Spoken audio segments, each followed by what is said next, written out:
Brian Barnett is just a regular guy. He's not a doctor. He has no legal license in any field of mental or emotional health.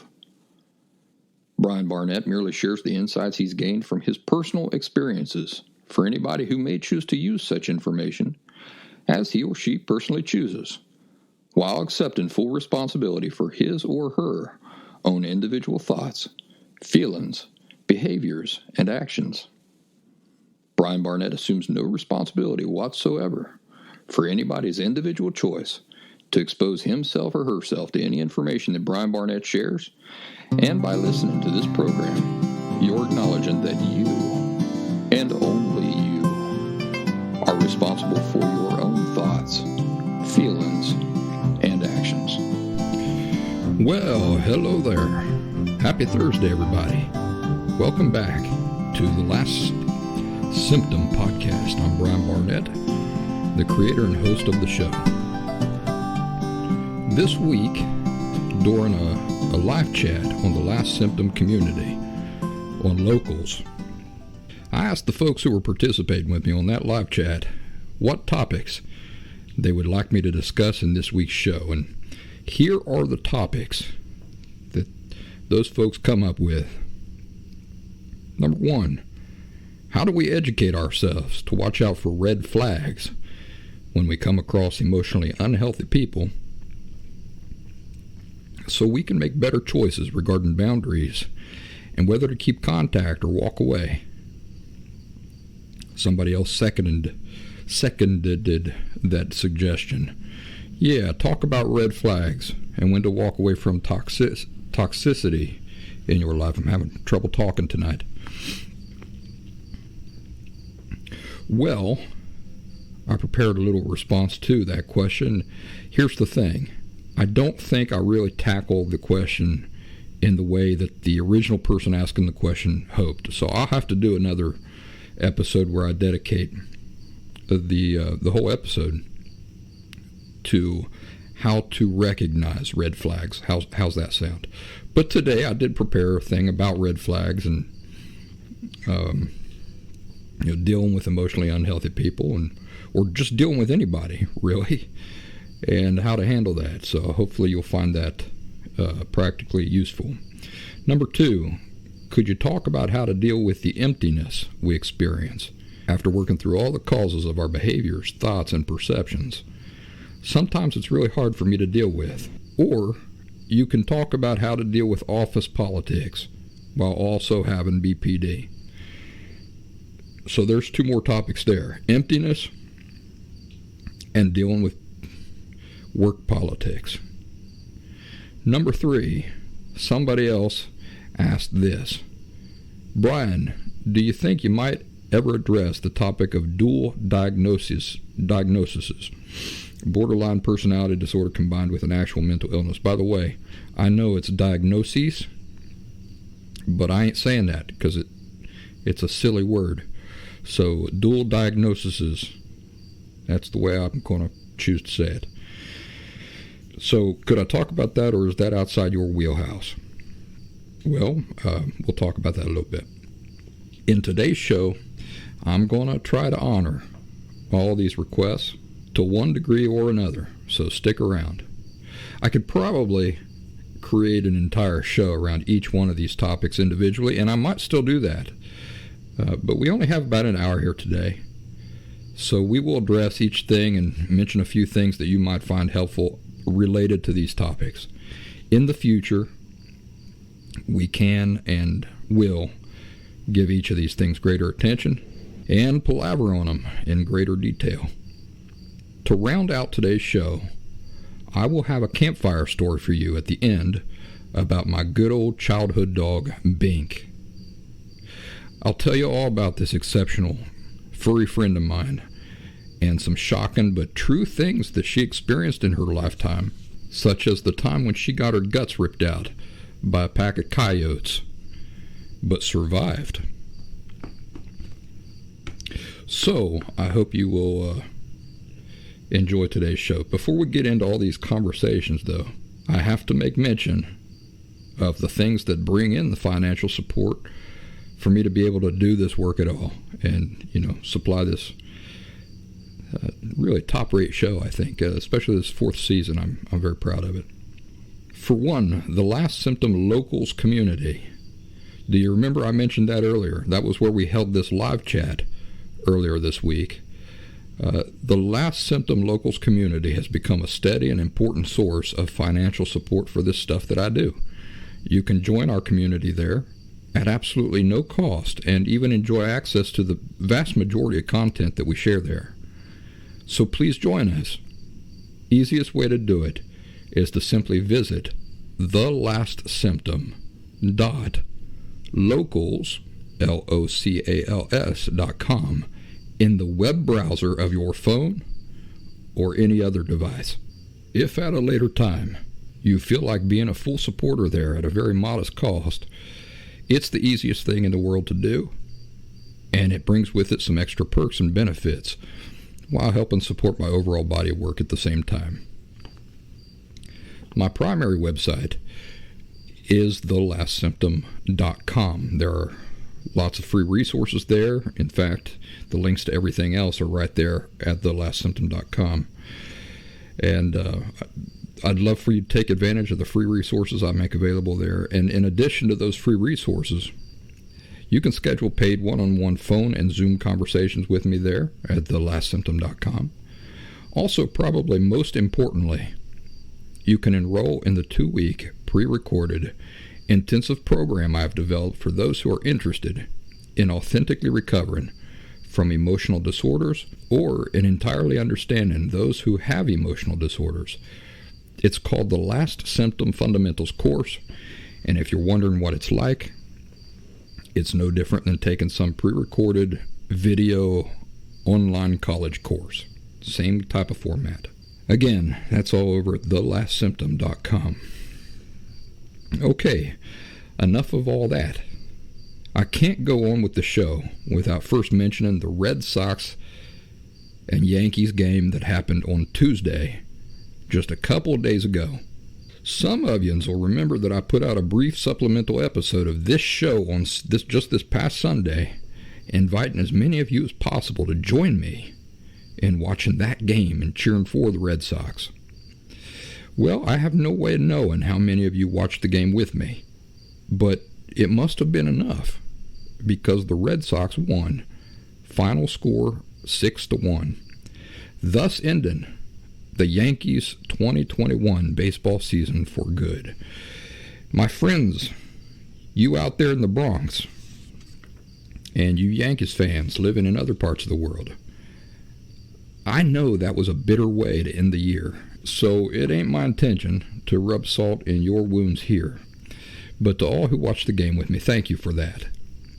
The Red Sox now go on to face the Florida Tampa Bay Rays on Thursday night, which means the day most of you will be hearing this show.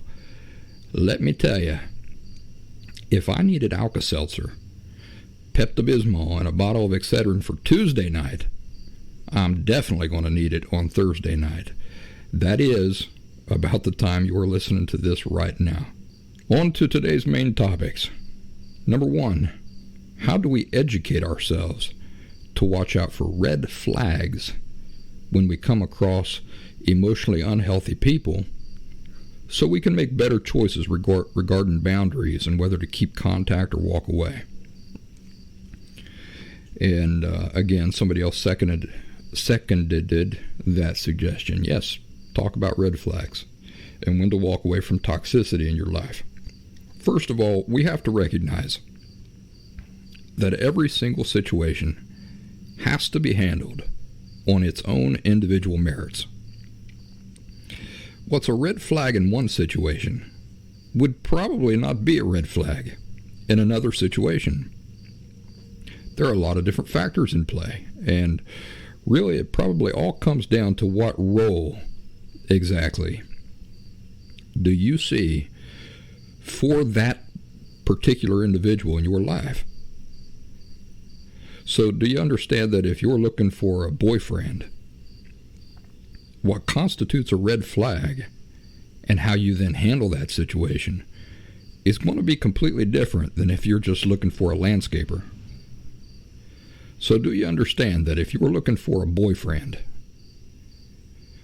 What constitutes a red flag and how you then handle that situation is going to be completely different than if you're just looking for a landscaper to mow your grass every week.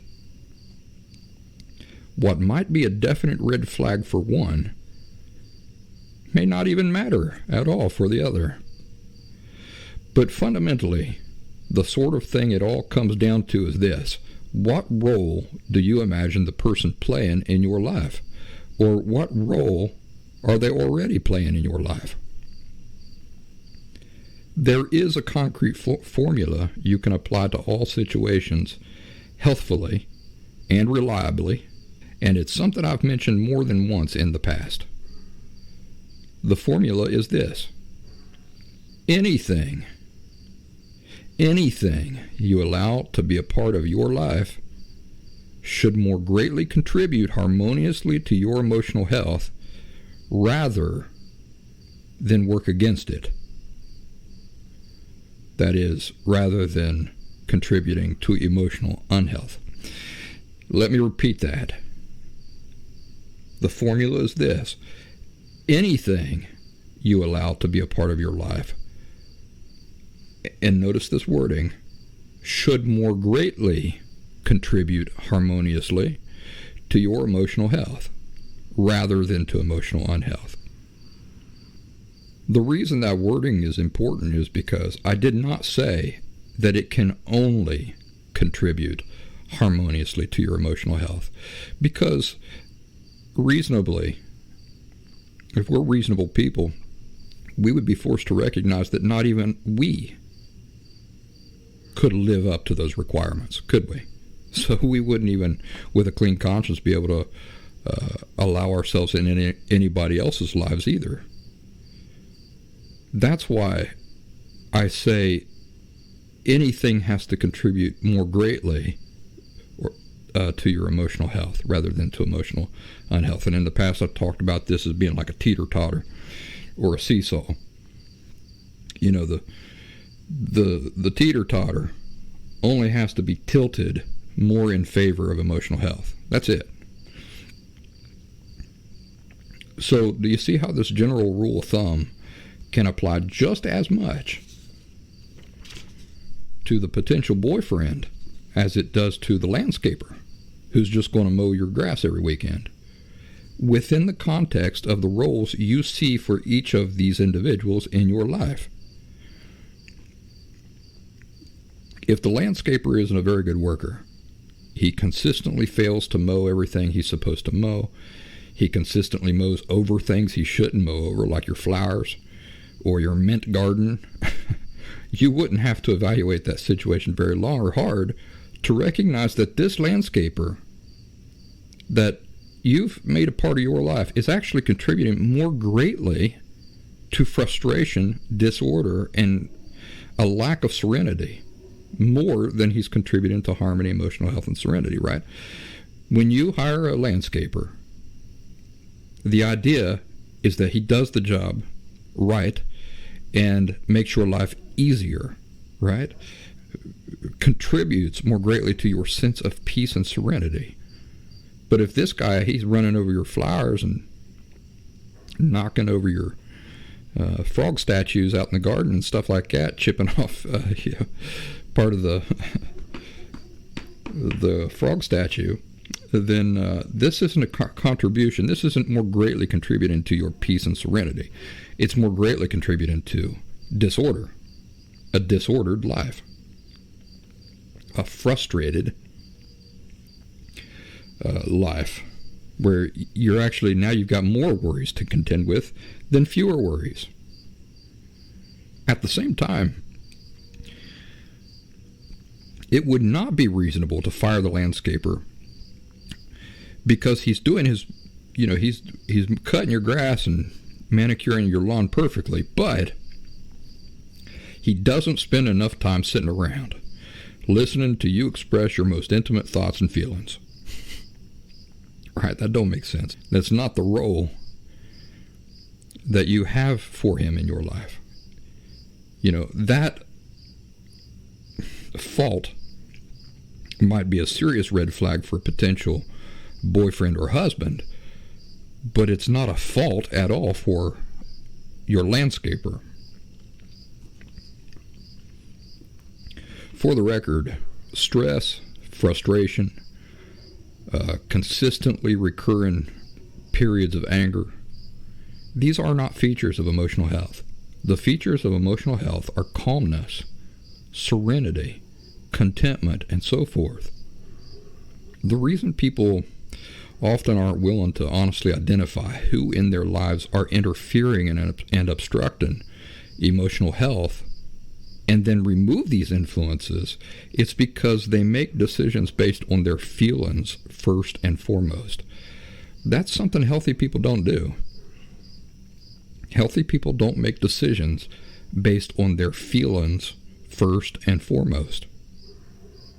Healthy people are healthy in part because no matter how they feel about things, they're able to look at situations realistically and make decisions based on the reality of the situation.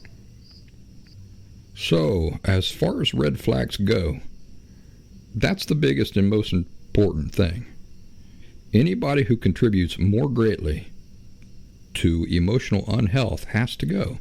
And no, I don't care if it will hurt their feelings. And I don't care if you're going to feel bad about it for a little while. The objective is to enjoy contentment and harmony and health in life. And there's only one way you get to do that.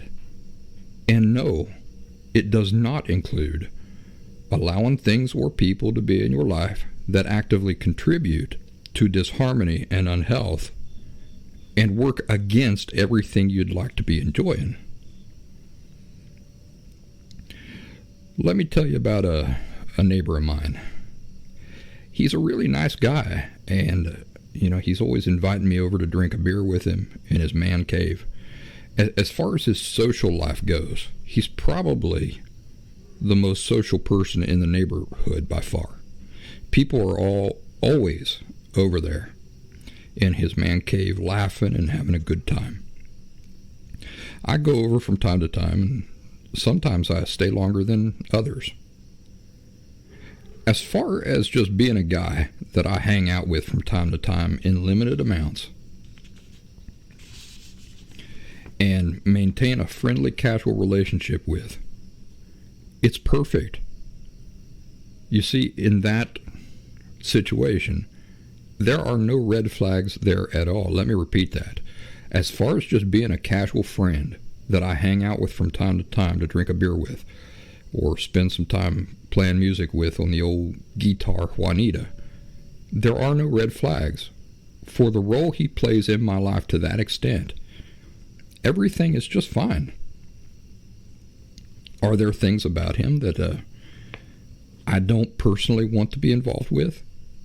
Yeah. For example, there have been things consumed. I don't want to give too many details there, but there have been things consumed there and that I have been offered from time to time that aren't for me. Things that I just don't really want to include in my life. So, if I had a different role in my life in mind for him, for example, what if I was looking for a best friend? Somebody to spend all my free time with and be out doing things with all the time, and somebody to share my deepest thoughts and emotions with. Well, then, these sorts of things would be red flags for me. You see, the difference in the role I have in mind for him changes whether or not there are any red flags or not. Suddenly, when I imagine a more important role for him in my life, other things that were not a concern, like what I just mentioned or alluded to, these things start becoming a concern. Can we go any deeper with this example? Yes, we can. One night, I was over there. Me, him, and another neighbor. We all had our guitars out playing some music together. The two of them were pretty high. I was drinking some Kentucky bourbon. This is when the neighbor started asking me about why I never let my little girl play over there. Well, first of all, he had never specifically asked if she could play over there. Specifically, he had made reference to it before, but it wasn't like, can she come over now? He would just make reference like, yeah, these kids could play together someday. And I was like, oh, yeah, maybe. Now he's asking, he's high, the other guy's high. And I'm just playing the old guitar. And he says, how come you won't let your little girl play over here? Well, that was a red flag because I never said that she couldn't. He had never specifically asked me if she could, and I had never specifically said she couldn't. I had just never sent her over there to do it before. But now, him bringing my daughter into the equation, now there are some red flags where there weren't red flags before in the previous, arrangement and understanding that we had together. Now some red flags start to come up.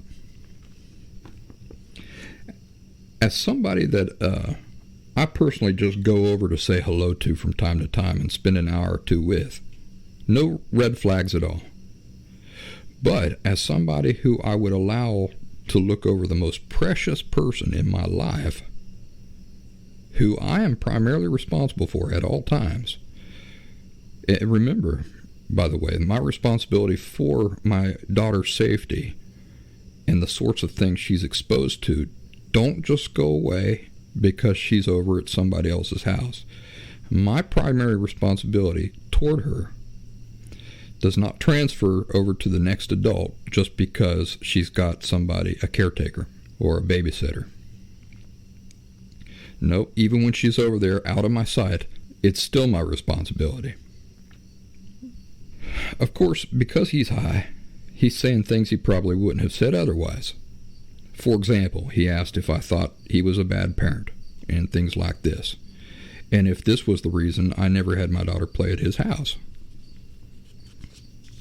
Well, my personal opinion about that, whether or not he's a good parent, is pretty irrelevant, except to the decisions I make for myself and my daughter.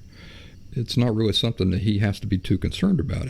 If he's content with his parenting, well, that's where that should begin and end. What does it matter what I think? But just being honest with you folks, the truth is, I don't think he's the greatest parent that I've ever encountered. I'm certainly not passing judgment on him. I don't look out at the world and pass judgment on people. I make observations, and then based on those observations, I make decisions for myself. But I'm not sitting and observing people judgmentally. He has 3 or 4 kids, and I'll tell you, I can't watch because the things he allows them to do out around near the street and things of this sort, and sort of the lack of attention to what they're up to and the sort of the situations they're getting themselves into, it makes me very, very anxious. I hear those kids screaming and getting hurt all the time, and it's just not the sort of environment that is really harmonious with the spirit and energy and sorts of approaches to life that I like my daughter to be educated by. Yeah, I'm not a stick in the mud. I'm not against kids having fun. I'm also not like, my daughter's shadow, where I got to be hanging over her shoulder all the time. Clearly, there are times when she's not with me, and I don't walk away, or I don't walk around in a state of constant panic or anything like that. But, I do trust the people that she's with, and that I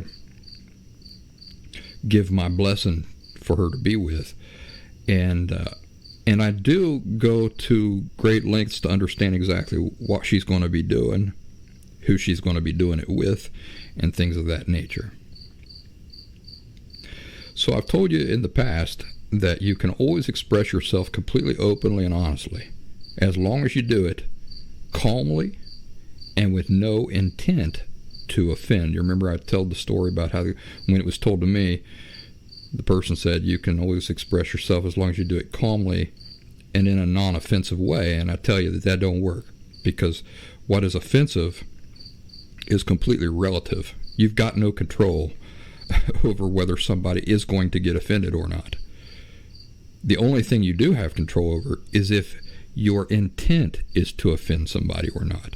So I reworked that, and now it's perfect. You can always express yourself completely openly and honestly as long as you do it calmly and with no intent to offend. So with that in mind, should I have answered the guy and just said to him, "No, I don't think you're one of the best parents I've ever met"? I'd have been calm, right? My intent wouldn't be to offend. Well, remember that just because I can say something doesn't mean I have to say something. I don't have to share every single private thought I have with anybody, let alone people that I'm not very close to.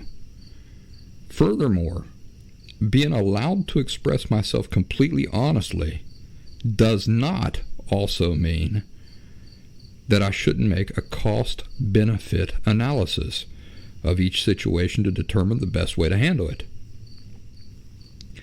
Cost-benefit analysis is a subject that I definitely want to dedicate an entire show on, and it's been in my plans for forever, because it's so important, and it makes up such a regular aspect of my life nowadays. So we won't talk about it in great detail here today. We'll save the majority of that conversation for a much deeper conversation later. But you may have heard the term cost-benefit analysis and think that it only applies to business or business acquisitions and that sort of thing. But no, doing cost-benefit evaluations in your head for every single situation you'll find yourself in should become second nature to you. And in this situation with the neighbor, when he asked me if I thought he wasn't a very good parent, I quickly, on the spot, spontaneously and in my mind, did a quick cost-benefit evaluation. Remember, I did this even while I was tipsy on Kentucky bourbon. That's how second nature doing these sorts of evaluations have become to me. In my head, I said to myself, you wouldn't be wrong for answering this question honestly, Brian. You're not offering an opinion that hasn't been asked of you. You know, it's not an unsolicited opinion. He's literally asking for your opinion. So you're completely okay to answer the question honestly if you want to. And then, immediately after thinking this in my head, I asked myself this: what could be the benefit of answering honestly? And what could be the cost? Do you see why, in a split second, I come to the conclusion that the wisest thing to do was to not address his question directly, but to instead give him an answer that would satisfy him without going into detail about anything in particular? Because in my cost-benefit analysis, I saw quickly and clearly that the cost could potentially be great, while the benefits were absolutely none that I could see. The cost is that sharing my honest opinion could make things awkward between me and him, and we have to continue living next to each other. Currently, we get along great, and we're able to do favors for each other and enjoy a lighthearted, casual friendship. You know, we're able to do things like tell each other if anything suspicious is going on in the neighborhood, or we're able to tell each other about great deals we've seen on equipment around town. We're able to offer knowledge about things and advice. For example, he was really helpful this summer for me personally when I was looking into buying a battery-powered push lawnmower. Had never owned one before, didn't know how reliable they were or anything like that, and I didn't want to spend money on something that I didn't know about. So I went over and talked to him. Hey, what do you know about battery-powered lawnmowers? Oh, they've come a long way, and this is the brands you should be thinking about and stuff like that. So the cost of sharing my honest opinion could mean the end to all of these things and the start of friction and awkwardness. On the other hand, the benefit of sharing my honest opinion, which remember I'm not obligated to do, was absolutely zilch. Doing that would absolutely offer no benefit whatsoever. So you can see that doing a quick cost-benefit evaluation in my head allowed me to then handle this situation I found myself in the best possible way. I told him, hey, I'm not a judge of anybody. I'm too busy trying to make sure I'm doing my own job as a dad the best I can. Then I said, I will tell you that I do take my responsibility to my daughter pretty seriously. And at least at this stage in her life, when she's in my care, I like to be able to supervise whatever she's into and doing. That's all. And if she were over at your house, I'd have no way to do that. That's all it is. It's got nothing to do with you personally or your family personally. So then he relaxed. He seemed to accept this explanation as fair and reasonable, and then we joked around a bit and went back to playing music. Now here's the irony about this story. I told you that there was another neighbor with us there playing music, and he had his kids there playing in the backyard with the other guy's kids. This was at nighttime, so it was dark except for a few candles or bug lights or whatever. All of a sudden, one of the other neighbor's kids started screaming bloody murder. And that kid come running into where we were, crying and screaming and raising Cain. Do you know what had happened? The neighbor, who wanted to know why I've never sent my daughter over to play at his house, has a Great Dane. It's a dog that is as big as a house. And this dog had bitten the other neighbor's son on the butt cheek so hard that it left teeth marks through the jeans. Felt real bad for the kid. He was hurt. And, he's crying and writhing and he's scared of what's going on back there. It wasn't a good situation. And, in fact, his dad got up and went over there and looked at it, and he was telling him, oh, come on, it's nothing, it's a scratch, just a scratch, And again, it's not an environment I want my daughter around, where the parents are like, oh, come on, what you're feeling doesn't matter, you're not really in pain, come on, it's no big deal. And then the neighbor, the one that I'm, casual friends with, he finally gets up. His wife tells him, you better come look at this. And he gets up and walks over there and takes a look at it. He's like, well, it's not good. It's not good. And then we kind of locked eyes for a second.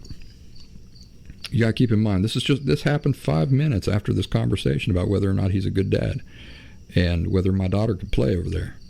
And we locked eyes for a second, and I think he saw that whatever arrangement he thought might be arranged, that was out the window. It was out the window. There's just no way that I would ever put my daughter in a situation like that. So think about the red flags I was already paying attention to in the context of this neighbor suggesting the possibility of looking over my daughter while she's over at his house. What happened to that red flag after this dog bite? Not even 5 minutes after we'd just had this conversation. Well, the red flags grew in number and size, for sure. So I don't want to dedicate the whole show to this topic of red flags, and clearly there are a lot more situations and details to examine and consider. I'm eager to do that in a future episode, but what I hope is that this at least offers a template for how to deal with red flags, how to think about them. First of all, when it comes to red flags, your feelings shouldn't have much to say in anything. When it comes to red flags, your feelings shouldn't have much to say about anything. The decision-making process should be based on realities, on facts, on reason, on wisdom. I don't say to myself, well, I would hate to hurt my neighbor's feelings, and so because of these feelings, I'm just going to let something be. No, I put my feelings to one side and I look at the situation impartially. And that's a term I should use more frequently. Actually, when I was writing this outline, that word impartially, man, I had to get up and kind of roam around my room just looking for that perfect word. And then it finally come to me, impartially. And I think in the past I've been looking for that word and it hasn't come to me. But that's something you're going to be hearing me use more frequently, I think. Emotional health involves a lot of pushing your feelings to one side and observing, analyzing a situation impartially. It means, I don't care how I feel about it. Let's look at this situation. Let's disconnect from how I feel about it for a second and look at it on its own merits. So number 2, could you talk about how to deal with the emptiness we experience after working through all the causes of our behaviors, thoughts, and perceptions? Of course. In the past, I've talked with you about what the experience was like for me in the depths of my own recovery. And the way I've usually described it is as a period of intense and profound, lasting gloom. But I reckon emptiness is another good way to describe how I felt during that period. Why did it seem so profoundly gloomy or empty? Well, because everything that I thought I had known about life,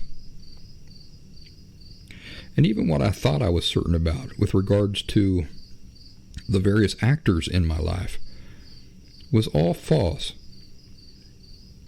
And I could see this now for the first time in my life. Some of the thoughts that I began to have while going through this tremendous adjustment to my ways of thinking and understanding is that I began to think of everything as pretty much pointless. Everything I thought that I was certain about was not even real. The people in my life and the roles they filled or represented, why, they weren't how I had always chosen to see them either. So I sort of fell into this mindset at times of, well, what's it all mean? What does any of it even matter? I thought of all the ways that I had always been so critical and hard on myself, even with regards to God and what He, what I imagined He thought of me. And now suddenly, I'm seeing that I was hard and critical of myself completely unnecessarily in most cases, and that even my basic understanding of something like this was completely wrong and had only contributed to me thinking, feeling, and behaving in abusive, unhealthy, destructive ways. So in this period of gloom or emptiness, I'll be honest with you that I did go through a period of living as if nothing really mattered. And because I was living with this kind of, what's the word I'm looking for, kind of surrender, this kind of surrendered attitude that nothing really matters, this allowed me to do certain things with a completely clean conscience that I would not be able to do today with a clean conscience. Do you understand what I'm saying? If your attitude is that nothing matters, then your approach to living is sort of one where you're not too worried about consequences, because if nothing matters, there is no consequence really to your choices. Now I have to point out that this sense of emptiness is different from an emptiness being born from an inappropriate and unhealthy view of human worth. That sort of emptiness comes from believing that any type of value you get to enjoy as a person must come from external sources. It has to come from something external. Because it has to come from something external, if you just take yourself on your own merits, you are nothing.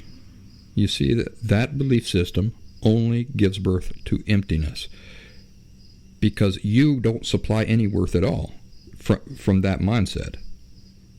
The worth has to come from other things, from people first admiring you, people granting you value.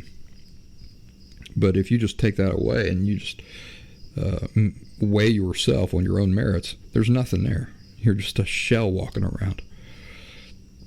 So that's one type of emptiness. But I believe the emptiness that the person asking the question is referring to is the feeling of emptiness coming from what I've just described happened to me, when now I already had readjusted my understanding of human worth. I understood clearly that it's an inherent part of being a person. It doesn't come from anything external. And yet I'm living in a new world now. Do you see that? Because I've had to discard my understanding of everything I thought I knew about life and feelings and self. It's a brand new world I'm in. And it had me disoriented and questioning everything. It really is disorienting, and it's sad when the floor falls out from under your fundamental understanding of the very nature of everything. There's a real period of adjustment that has to happen there. So the answer to this emptiness is patience with yourself and great compassion for yourself. Remember, I told you that there were many things that this period of gloom or emptiness allowed me to do that I would not feel very good about doing today. So you might be asking yourself, do I look back at those things and use them to be critical of myself now and to make myself feel bad now? The answer is no. I forgive myself, because I know very well what that guy was going through, and that it was a process and a journey. I also recognize that any person dealing with those types of extraordinary challenges and truly emotionally exhausting things would be affected similarly, in a similar way. That's the easier way for me to say it.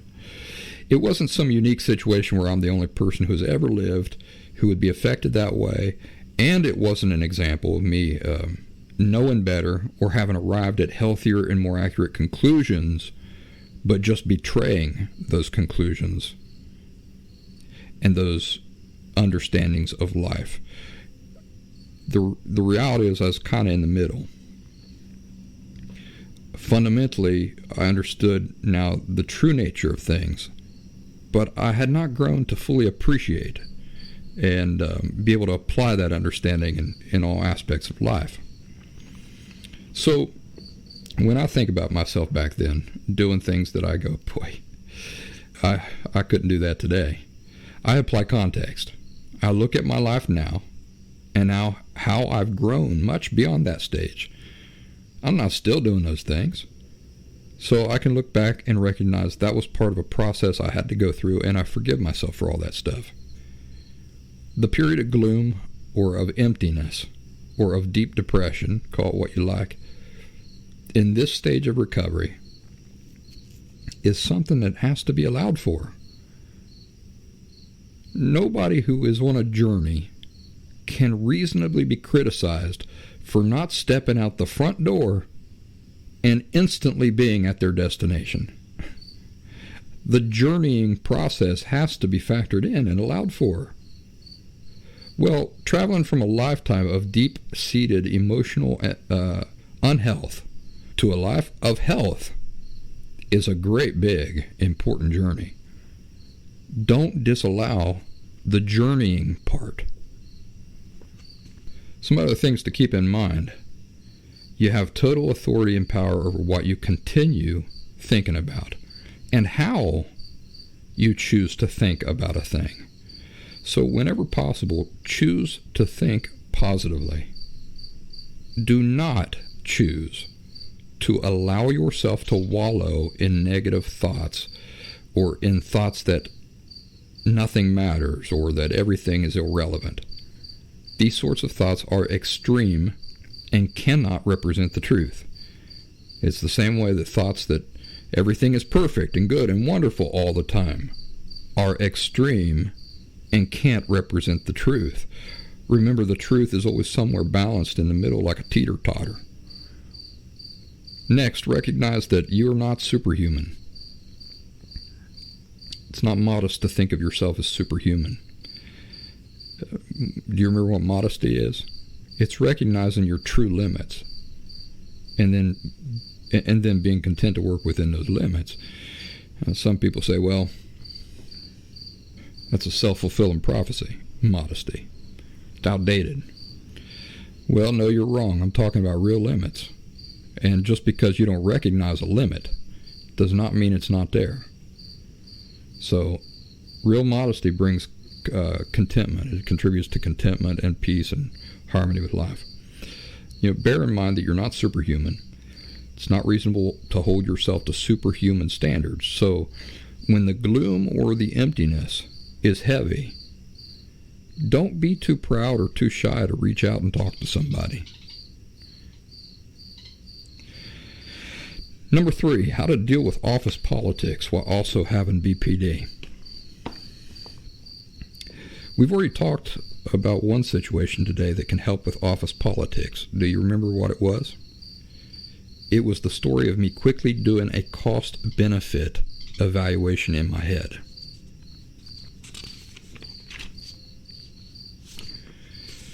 How often could this be beneficial in your dealings with the people you work with? How about the part where I had every right to say a thing, but I chose not to say it? Remember, just because I can say a thing, don't mean it would be in my best interest to do so. Another thing about office politics or work politics is this. How we feel about them doesn't matter much. In fact, how we feel about office politics doesn't matter one single bit in regards to whether office politics or work politics is a real thing or not, and whether or not those who do best are those who learn how to maneuver that reality. They don't deny the reality. They recognize the reality and they learn to maneuver it. Now, maybe everything inside of you is saying, no, but that ain't right. It shouldn't be that way. I should be weighed on the merits of the quality of my work. Well, what does should have to do with anything? Should is a non-word in most cases. Shoulds don't exist in real life in this sort of context. Whether you or I feel like office politics should or shouldn't be a thing in work life is completely and totally irrelevant to the reality of whether they are a real thing in work life or not. Listen, I often tell people that I absolutely loved my work as an interpreter on medical staff in hospitals. What I absolutely loathed, on the other hand, was the politics within the hospitals. Doctors can get away with literally murder, while others of us can't even park crooked in the parking lot, if we were allowed to park in the lot at all. Those sorts of things are ridiculous. I worked for Temple University and there in Philly. I can't even tell you the things that the outrageous things going on in that place, because they would sue me. In fact, they threatened to. When after firing me, I complained about some really outrageous things. They sent me a threat of suing me.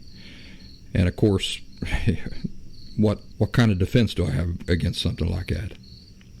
So politics and business in the business world are real. For this conversation, what's important is to talk about denial and acceptance. If you'll remember, denial is a phenomenon that is happening when a person looks at a thing, and because their feelings don't like how it makes them feel, they either can't see that thing at all, I mean, they're utterly blind to it, or they will see something that is not there at all. Their emotional self will create a reality that is not there. A couple of examples of this would be, for example, the political figure you hate the most. You really despise him or her. That political figure does something that is actually good. But because you are so repulsed by the idea of this person being credited with anything good, you literally are blind. You very literally cannot see that this thing he or she has done is actually a good thing. This is where cognitive dissonance kicks in, where you begin to create explanations that make really no sense. They make no rational sense upon analysis, upon unbiased analysis.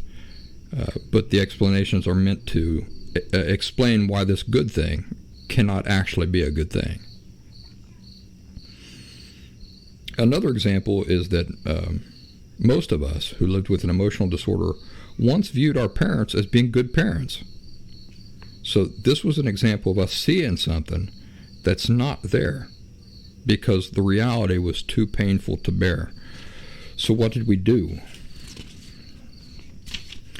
We completely pushed aside the mountains of evidence pointing to the fact that they are in fact selfish, self-centered, negligent, and uninterested in us as individuals.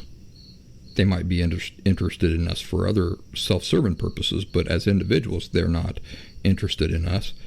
And we instead grabbed a hold of and exaggerated the importance of things like them teaching us to tie our shoes, or them taking us fishing from time to time.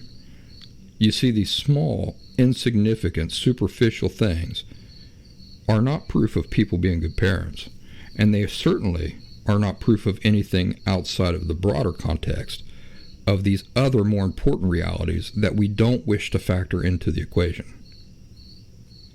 So in all cases, regardless of any situation, denial is refusing to see a reality for what it truly is, and acceptance is the healthy opposite of this. Acceptance is being able to see the reality of a thing, no matter how we feel about it.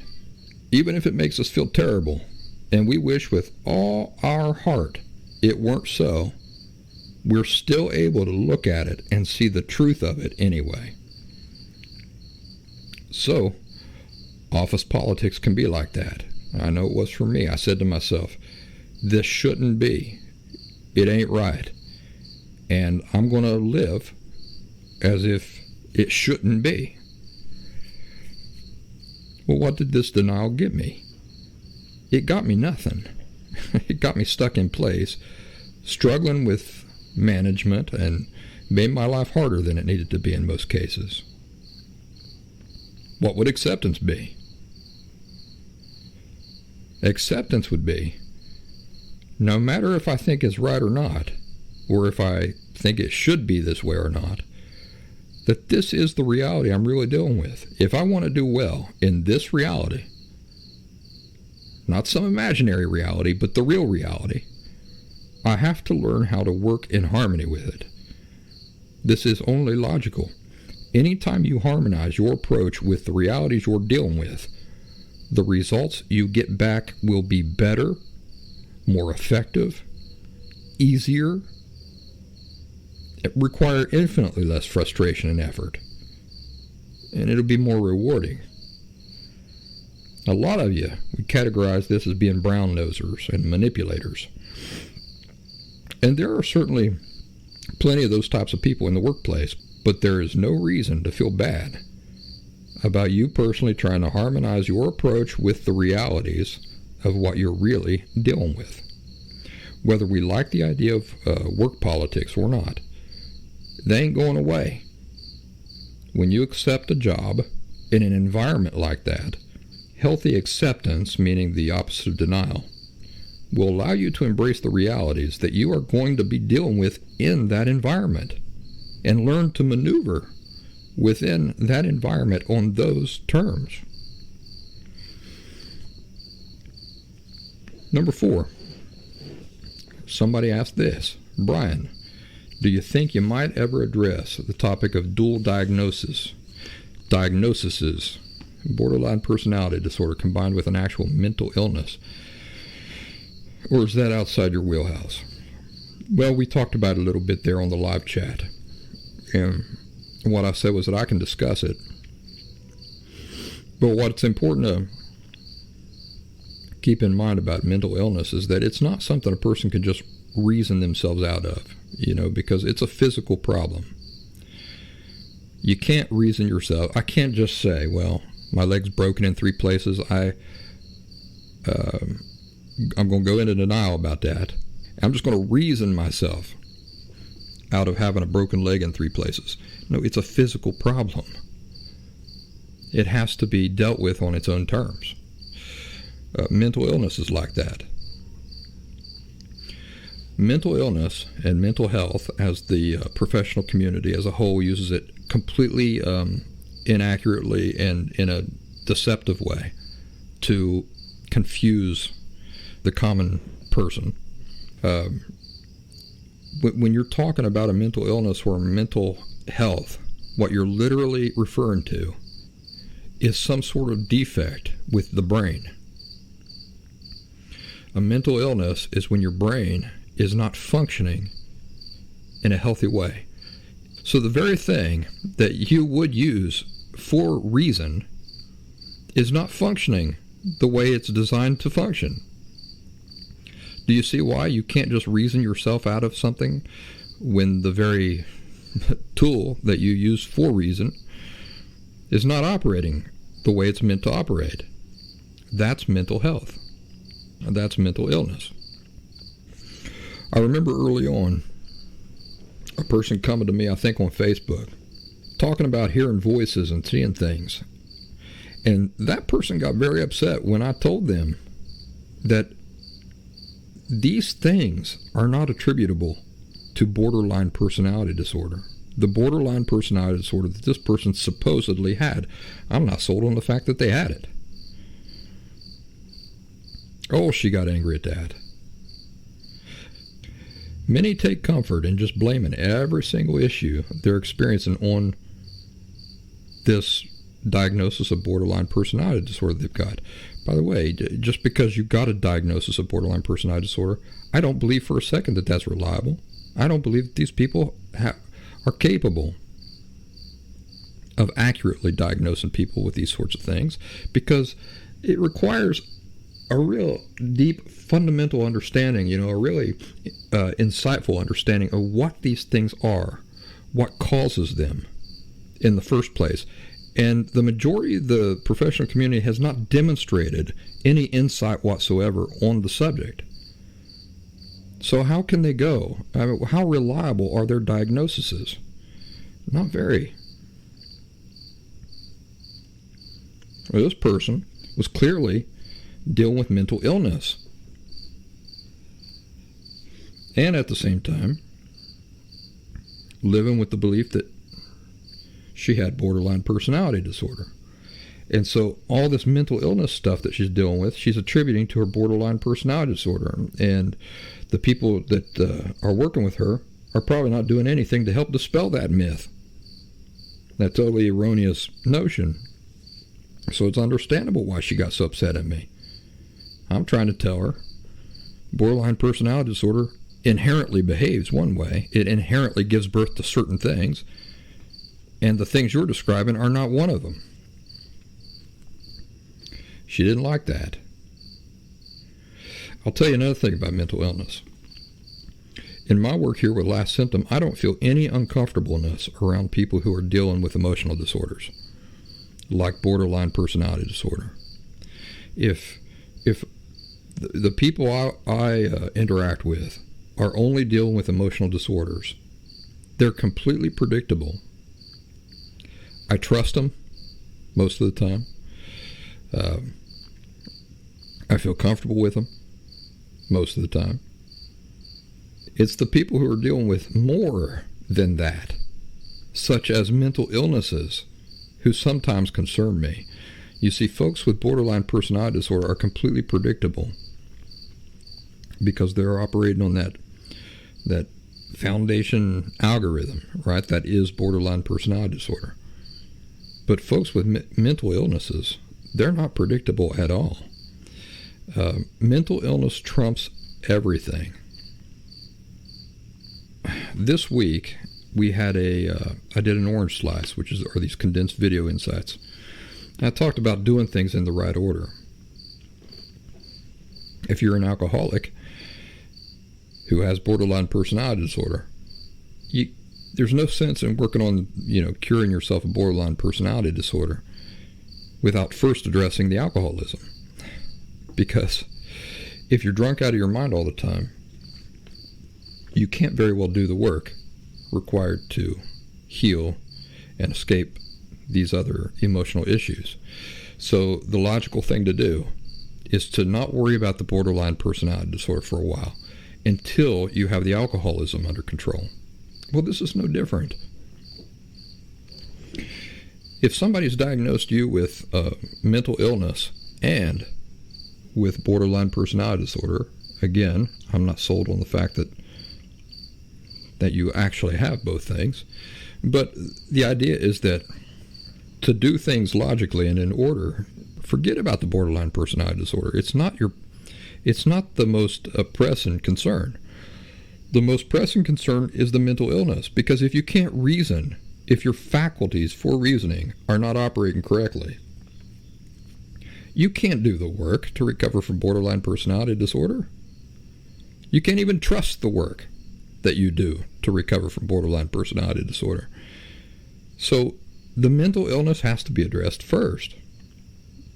Mental illness trumps everything. You can't predict something that by its very nature is completely unpredictable. It reminds me of working with a guy in the hospital who had damaged his frontal lobe in a motorcycle accident.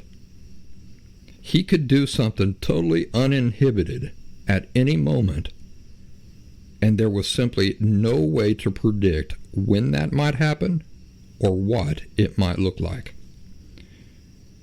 That is mental illness. Emotional disorder is not unpredictable like that. Emotional disorder is entirely predictable. So the takeaway point of that is there's absolutely no point in doing things out of order.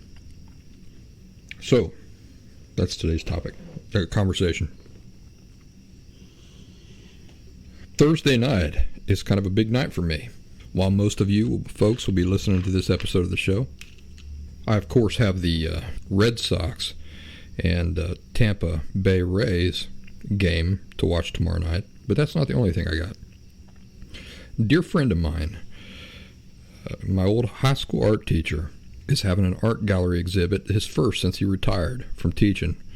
He's spent so many years dedicating his time to all his students over the years, including me. He and I have become very good friends over the years. And so this will be the first time in years where he gets to show off some of his own artwork. And so I'm going to go and support him for the opening of his big art show. I might even miss part of the Red Sox game, but for a good cause. And I think I'll get back to see the majority of it anyway. I plan to get all slicked up and dressed up nice in a suit and tie and go present myself appropriately and celebrate the evening with him. Yeah. Yeah, come on in.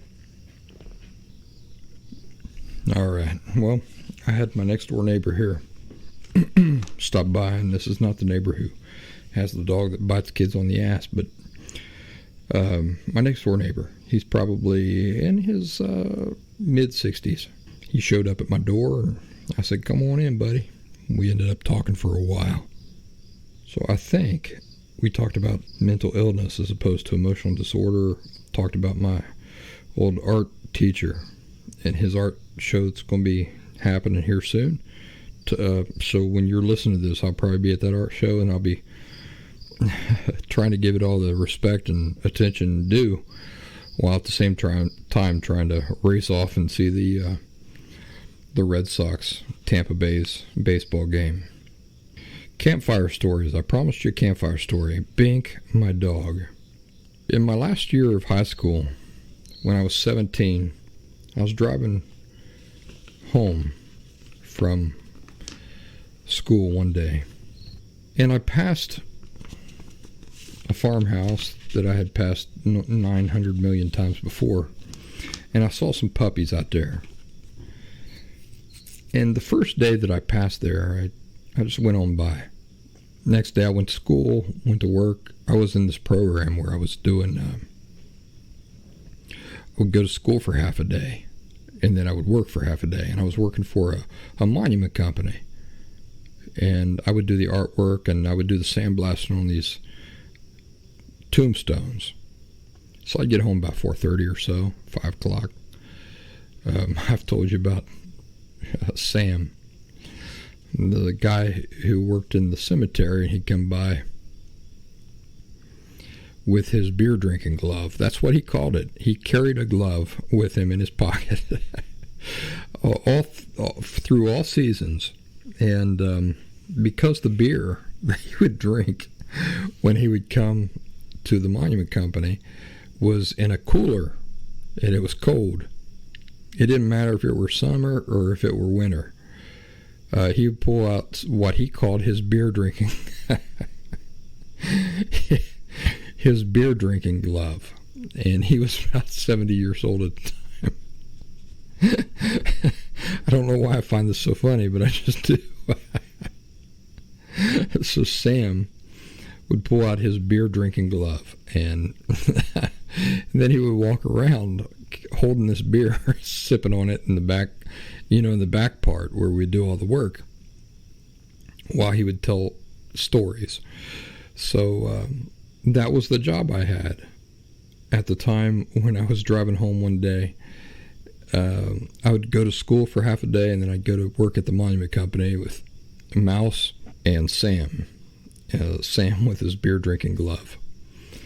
And one afternoon, I was going out home to the country, out in the middle of the woods there where I grew up, and I saw on this farm porch a bunch of puppies. And I stopped by there and I said, "What are you guys asking for these pups?" And the old farmer said, "Will you just take one?" I said, "All right, well, I'll take one." So I did, and that puppy proved to be the laziest puppy I think I've ever met in my life. The thing would just lie around, wouldn't do anything, wasn't playful, nothing. So a couple days passed, and I made a hard decision. I mean, it wasn't that I didn't like the pup. It was just that for my lifestyle, I didn't see how the pup was going to contribute very positively to it. So stopped by there a couple days later, and I said, "Would you mind if I traded this pup for one of your other pups?" And they said, No, not at all. Go ahead. That was when I looked around, and I picked Bink, who would follow me into young adulthood. Why did I choose the name Bink? Well, it's pretty simple. I was reading a series of novels at the time that I was pretty fond of. They were the Xanth novels by Piers Anthony, and one of the main characters in that book, in the very first book actually, that book spawned many, many sequels, but in the original book, the main character was named Bink. It was a male character. And the interesting thing about this Bink character was that the whole premise of the story was that there was this magical world called Xanth. And by the time you become an adult, you had to have a magical talent that manifested. And when Bink became an adult, he had no magical talent that had manifested. So he was at risk of being banished from this magical world of Xanth. Well, spoiler alert. So if you don't want to know about this, don't listen any further. At the end of the first novel, you find out that he's had a magical talent all along. It's just that the nature of the magical talent made it almost invisible. So his magical talent was that he was immune to anybody else's magical talents. That was his magical talent. Other people had magical talents like starting fires, talking to inanimate objects, and stuff like that. So anyway, I was so fond of this character that I named this pup Bink after the main character. By the time I was 19, I moved away. I moved to the city.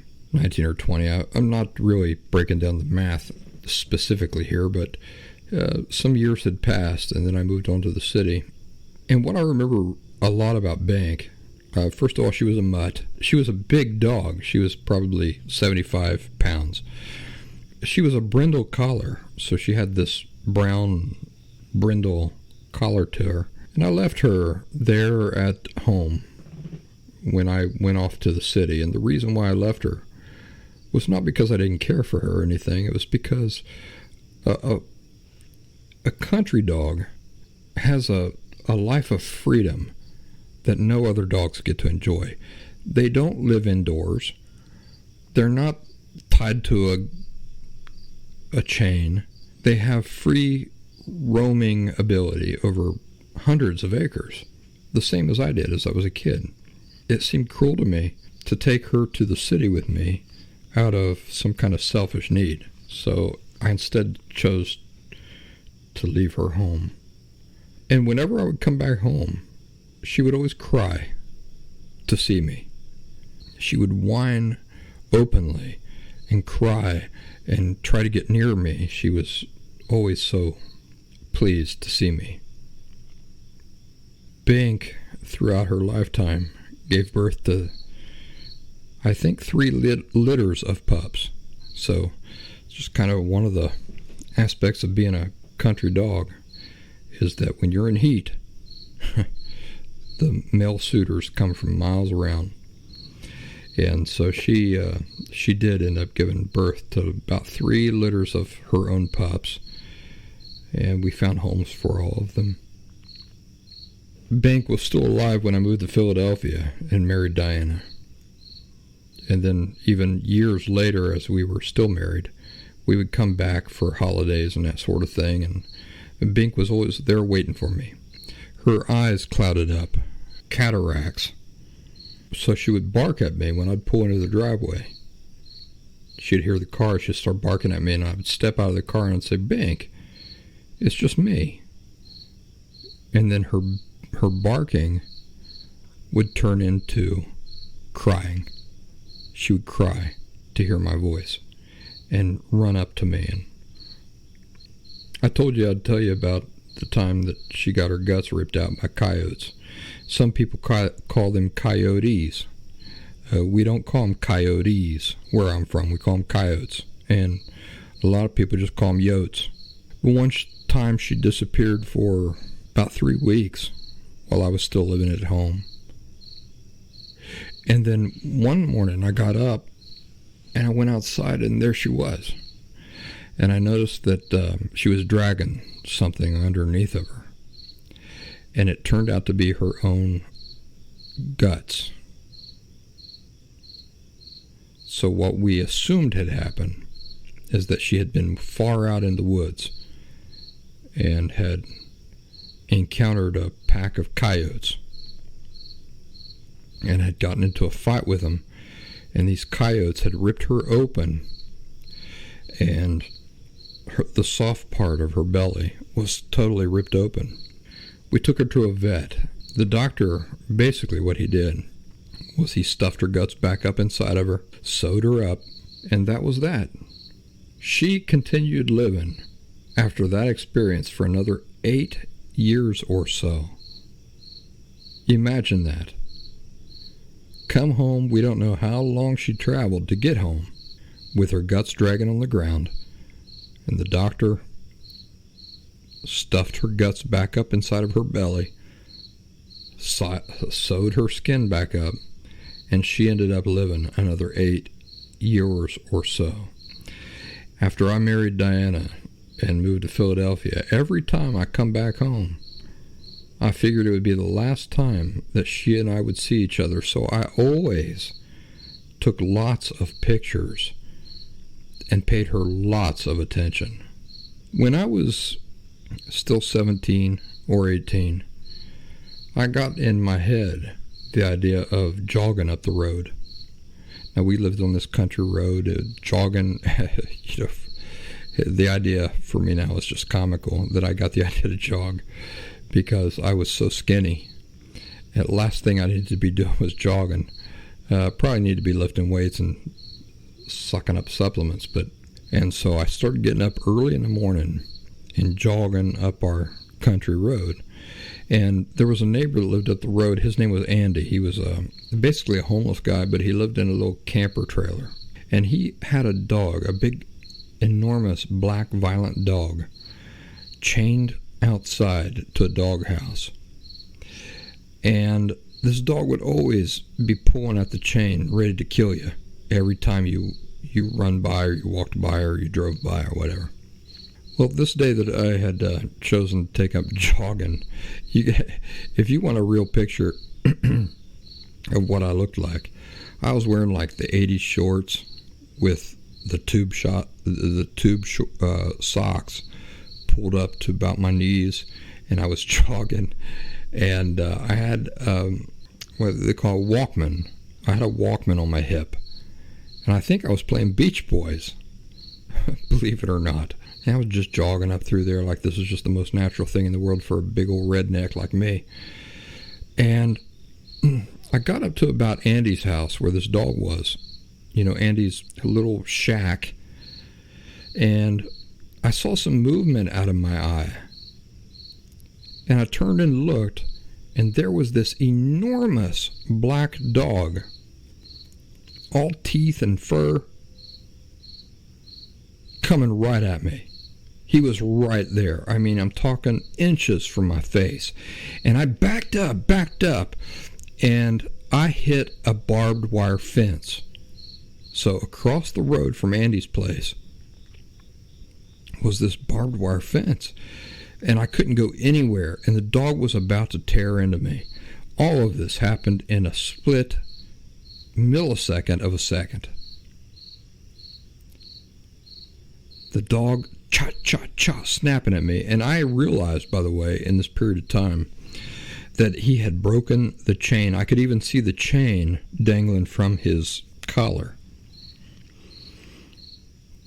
Well, when I got backed up against this fence and I had just accepted my fate, all of the sudden, my dog, Bink, came out of nowhere, launched into this dog that was about 3 times bigger than her.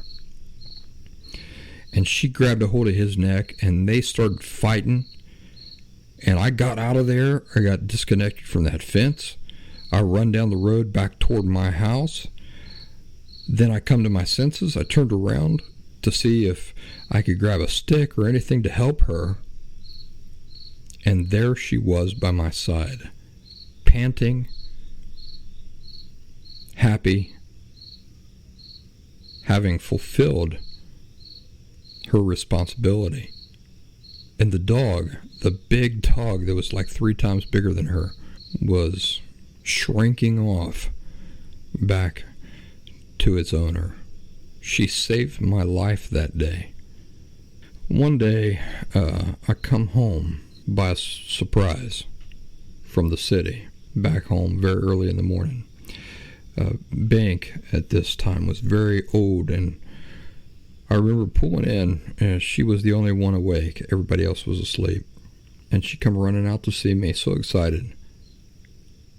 And I took her out into a field out in front of the house to play with her. And she raced around that field in circles, circle after circle after circle. And the sun was shining. And it was a beautiful, perfect morning. And I was so happy that my old dog had found and tapped into this reserve of youthful vigor and energy. I remember looking up at the perfectly blue sky and thinking, this is going to be one of those moments that I remember for the rest of my life.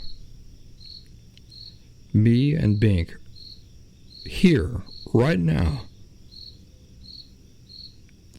just happy and thrilled to be with one another in this moment. And do you know what? It is a moment that I have remembered for the rest of my life, and it will be a moment that I remember for the rest of my life.